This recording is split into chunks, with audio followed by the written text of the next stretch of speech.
Now, welcome to The Line. We just got a big picture view on the treatment of inmates from Mr. Simonson from the ACLU of New Mexico. Now, this week's panelists are ready to talk about the recent video that was released of an incident last year at the MDC, the Metropolitan Detention Center. Has a lot of people asking how officers should use force or restraints on inmates. I'm joined at the table this week by Tom Garrity from the Garrity Group PR, Mark Boitano, former New Mexico State Senator, Sophie Martin, an attorney and editor at DukeCityFix.com, and Alicia Manzano from Strategies 360 is with us too. Now, I'd like to go around the table first. How you reacted to that video. Alicia, you first. What was your initial reaction when you saw that? Disturbed. Yeah. The video to me was completely alarming, and let me just get this straight. I'm not an experienced person in this field. I've never been trained as a corrections officer, but just seeing the video was hard to watch. And the fact is, do they have the training protocols in place that they need to? Because this officer was already disciplined and let go back in 2008, 2009 for a similar incident. The sergeant that we're talking about here. Right, and then you see that he is continuing to be able to train other officers up until this point. So I just hope that they're going to put some training practices in place, because there's always going to be this loophole if they don't, that there's that there was a discrepancy in the training, and that's how the original file got thrown out and he was reinstated. That's right. So I also think that we're going to see some litigation out of this, and what kind of settlements is the county going to have to pay out when that comes to be? And that wouldn't be the first time, would it? We've had lots of suits like this. Senator Boitano, Lieutenant Stephen Perkins, he's the president of the union that represents jail officers, reporting in the Journal, said that the officers that we see in that video didn't do anything wrong, and you have to have the full context. And we hear that a lot. There has to be the full context. How much context do we really need when someone says, shut up or you're going to be maced? I'm not quite sure what the context could be to change that, but I'm curious your reaction to that video when you saw that. Well, it's a good question, and I guess I was concerned. I watched the whole video, but there are a couple of things going on. First of all, I think the inmate was a drama queen. I mean, she reminded me a lot of a third grader that is being told to go to bed and wouldn't respond. I mean, she was told multiple times to be quiet, and there was a disturbance. The thing that impressed me, honestly, about Sergeant Allen, even though I agree with you, he's been censured, he was let go, all this, he was unimpassioned during the whole thing. And it's like, if you're a professional and if you're following rule and reg, policy, whatever, you're unimpassioned, you haven't lost control. I mean, if we look at it from the viewpoint of who was in control, it appeared the officer was more in control than the woman. And I mean, at some point, we need to give professionals discretion.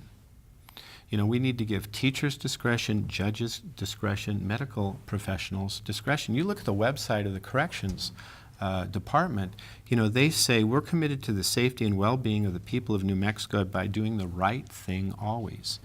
Character, conscience, wisdom. That's what we expect from our professionals. A lot of times they're overregulated. The big problem, I think, we need to look at policies, but I'm hoping that we don't have more policies coming in to tie the hands of the professionals that serve us. I mean, that's make sure I'm clear here.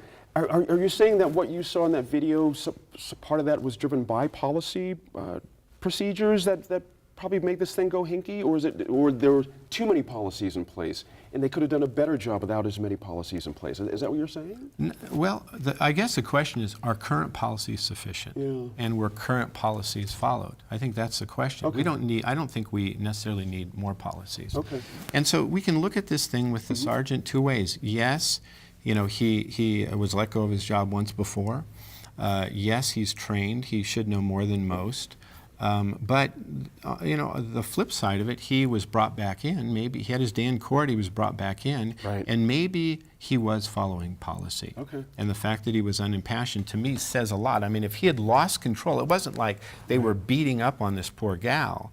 It looked to me like they could have been following policy. So I think he needs his day in court. There's always two sides to a story. I'd like to hear the other side. So we have the aforementioned sergeant also is now infamously quoted saying, stop crying, or make her stop crying, twist her arm, Thank the you whole for thing. bringing that up. And I think, just to react to something that Mark said, he says she's behaving like a third grader.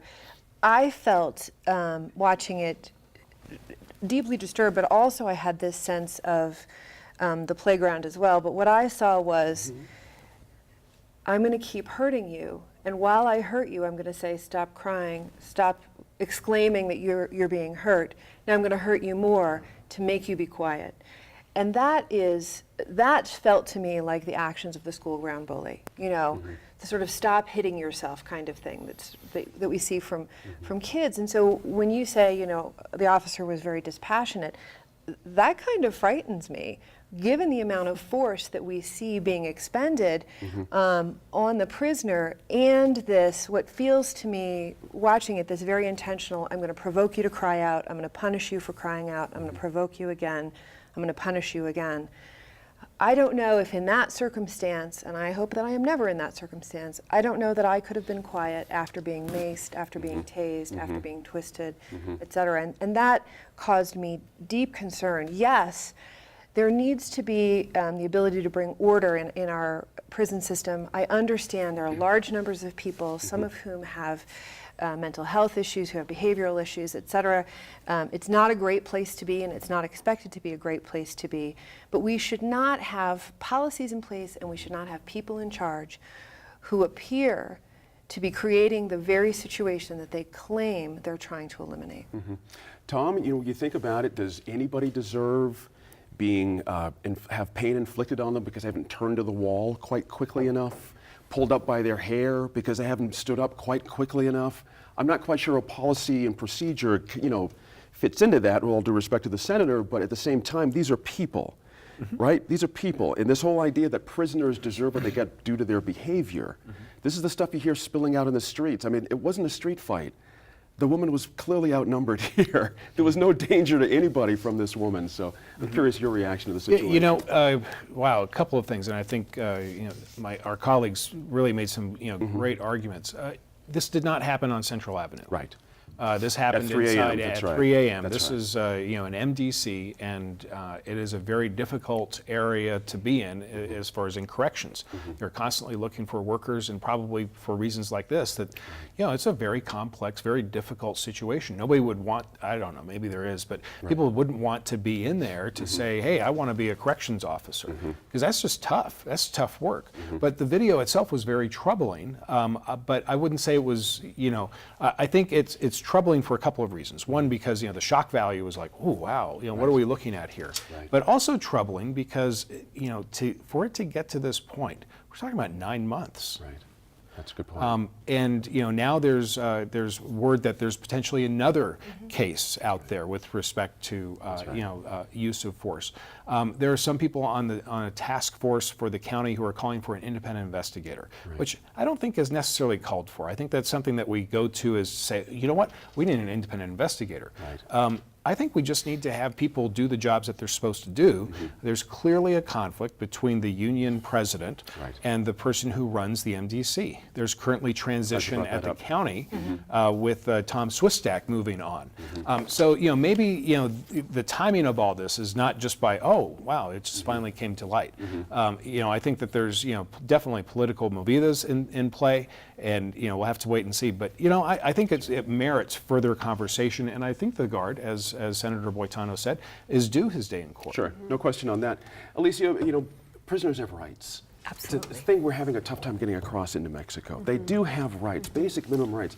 And to me, the video where it all went wrong for the woman was when she expressed to them, you're using excessive force. Right. Yes. And that's when Do you mean he challenged right. her back Thank after you. that point. Thank you. And he said, oh, if you think this is Thank you. excessive force, we'll kind of show you what pain is. And Yep. to me, that goes back to Sophie's point That's of this right. It's being a terrorism at that bullying point. type of That's right. incident, right? And of course, we haven't seen a bunch of these incidents come forward because they're afraid to come forward. That's right. They're incarcerated. These are the people who allow them to come out, to go in, to have privileges. So are you going to come right out immediately and say that they used excessive force with you or that they bullied you? Probably not. But this young woman who came out has paved the way for others, and I think that we'll start to see more. Right. Got to finish. Well, not finish, but go back to you. We beat up on your premise a little bit here, but I want to come back to you, certainly. But again, the idea that everyone has rights and civil liberties Yeah, that are due them, absolutely. and no matter where they are. Absolutely. We've had some other things happen in our state, and I want to get you to touch on a little bit. I mentioned the governor is bringing back the idea of pushing for the death penalty because of the unfortunate situation with our Hatch police officer, which was terrible. But then we've also got our Department of Justice saying they're getting out of the private prison business. basically, that just came out here as we tape this morning. Kind of wend that into your thoughts here. We're going to open up the discussion about prisons here just for a minute or so. Two good moves on your part. The governor first, and the private prison second. Well, my guess is, I was a little bit surprised that the governor made this comment today, but my guess is they've done some polling, and that's kind of the governor's upper, way she does things, and they found that this is a good election, issue. Right. And I mean, the reality is, if you talk to the public, I think in extreme cases after people have had their day in court, maybe the public does support capital punishment. It's interesting how technology, somebody else made this point. I mean, technology is really forcing us to be more transparent and open, Right. Whether we're talking about what's happening on the policy arena up in Santa Fe or what's happening with law enforcement. I mean, that's a good thing. But this whole thing about two sides of the story, it's a curse and a blessing, right? So, and then we spend a lot of time talking about problems in the criminal justice system. I think we need to put it on pause, step back, look at the structural issues. Unemployment, Right. dropout, fractured families, all these things that give rise to what we see in the criminal justice system. We focus on the problem, we're not focusing on the solution. And I think that's one of the biggest problems we face. Point. Good way to wrap it up. We'll be right back with The Line to get their take on a recent controversy in Albuquerque that's getting national attention.